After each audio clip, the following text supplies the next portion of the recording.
Hello everyone, कैसे आप सब। आप सबका अपने चैनल में स्वागत है। आज मैं आपको महात्मा गांधी जी के जीवन की कुछ बातें बताने जा रहा हूँ। और अगर आपको ये वीडियो पसंद आती है तो इसे लाइक कीजिएगा, शेयर कीजिएगा और चैनल को सब्सक्राइब कीजिएगा। तो चलिए शुरू करते हैं। जीवन भर सत्य, अहिंसा और निडरता की प्रेरणा देने वाले महात्मा गांधी बचपन में बहुत डरते थे। उस डर को काटने के लिए उन्होंने राम नाम का प्रयोग करना शुरू किया, जो उनके अंतिम समय तक उनके साथ रहा। 30 जनवरी को महात्मा गांधी की पुण्यतिथि मनाई जाती है। इसी दिन नाथूराम गोडसे की पिस्टल से निकली गोलियों ने गांधी जी को छलनी कर दिया और उनके मुंह से अंतिम शब्द निकले थे, हे राम। वह कौन सी घटना थी जिसने गांधी जी का संबंध राम से स्थापित किया? आइए जानते हैं। अपनी आत्मकथा सत्य के साथ मेरे प्रयोग में गांधी जी लिखते हैं कि मुझे बचपन में भूतों से बहुत डर लगता था। उस घटना के बारे में बताते हैं कि एक बार उन्हें दूसरे कमरे में जाना था, लेकिन अंधेरा बहुत ज़्यादा था। एक तो रात का अंधेरा और फिर वहाँ भूत का डर।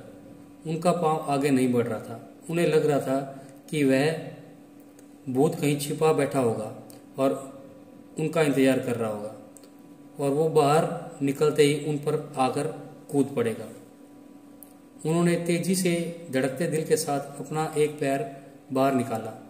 इतने में बाहर खड़ी एक बूढ़ी दाई रंबा ने उन्हें देखा और हंसते हुए पूछा, क्या बात है बेटे? गांधी जी ने कहा, मुझे बहुत डर लग रहा है। गांधी जी ने बताया कि अंधेरे में मुझे भूतों से डर लगता है। इस पर दाई रंबा ने उनकी पीठ पर हाथ फेरते हुए कहा, राम का नाम लो। कभी भी कोई भी भूत तुम्हारे पास आने की हिम्मत नहीं करेगा। कोई तुम्हारा कुछ नहीं बिगाड़ पाएगा। राम तुम्हारी रक्षा करेंगे। इसके बाद गांधी जी ने राम का नाम कभी नहीं छोड़ा। उनका पसंदीदा भजन रघुपति राघव राजा राम था। वे भारत में राम राज्य की कल्पना करते थे, जिससे प्रेम और सद्भाव हो। अंत समय में उनके मुंह से निकला था, हे राम। अब आपको बताते हैं कि गांधी जी ने अपनी घड़ी और सूट वगैरह पहनने से क्यों तौबा की थी। तो आइए बताते हैं। हमने गांधी जी की ज़्यादातर तस्वीरें देखी हैं जिनमें वे सिर्फ एक धोती पहने हुए दिखाई देते हैं, वह भी घुटने तक। हमेशा ऐसा नहीं रहा होगा। जब लंदन से बैरिस्टर की पढ़ाई करके वह लौटे तो सूट बूट में रहते थे। फिर चौथाई शरीर पर धोती तक कैसे आए, ये एक किस्सा है। वो साल था 1917 और 15 अप्रैल की तारीख थी। दोपहर 3 बजे गांधी जी चंपारण के मोतीहरी स्टेशन पर उतरे। चंपारण के बारे में वे अपनी आत्मकथा सत्य के प्रयोग में लिखते हैं कि वह हिंदुस्तान के एक कोने में अलग थलग पड़ा था। वहाँ के सत्याग्रह की खबर अखबारों तक पहुँच नहीं पाती थी। ऐसे समय में गांधी जी वहाँ पहुँचे और किसानों से मिले। ये किसान अंग्रेजी हुकूमत द्वारा जबरन नील की खेती के लिए मजबूर किए गए थे और किसी अनाज की खेती नहीं कर सकते थे। भूख और बीमारी से बेजार किसान गांधी जी को अपना दुख दर्द सुनाने के लिए इकट्ठा हुए। वहाँ घूंघट और पर्दे में आई महिलाओं ने गांधी जी को बताया कि उन्हें पानी लेने से रोका जाता है, बच्चों को पढ़ाई लिखाई से दूर रखा जाता है, उन्हें अंग्रेजों के घर में बंधुआ मजदूर की तरह काम करना पड़ता है, उसके बदले में सिर्फ एक जोड़ी कपड़ा दिया जाता है। जब पहली बार गांधी जी चंपारण गए तो बढ़िया काठवाड़ी आउटफिट में सजे धजे हुए थे।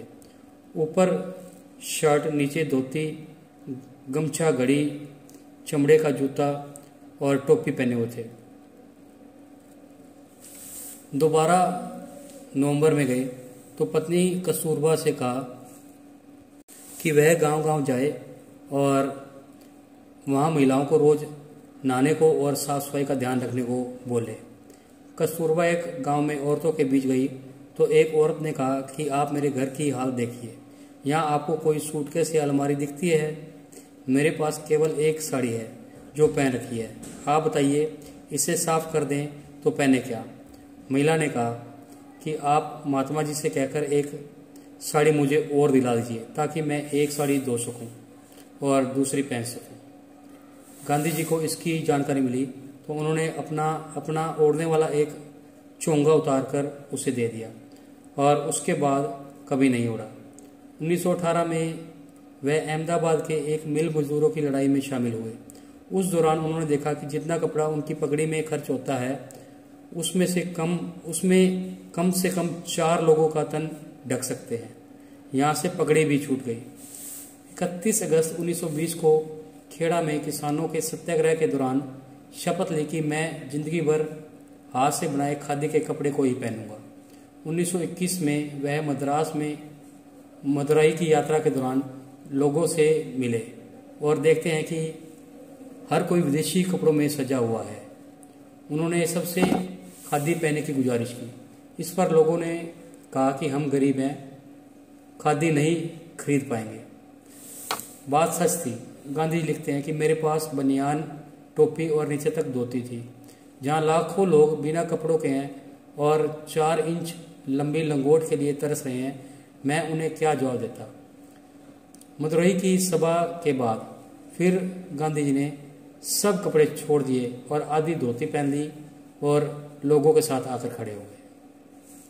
तो आपको ये प्रेरक प्रसंग कैसा लगा?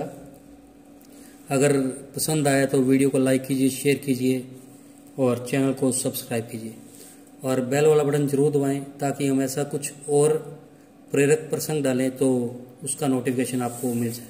Thank you.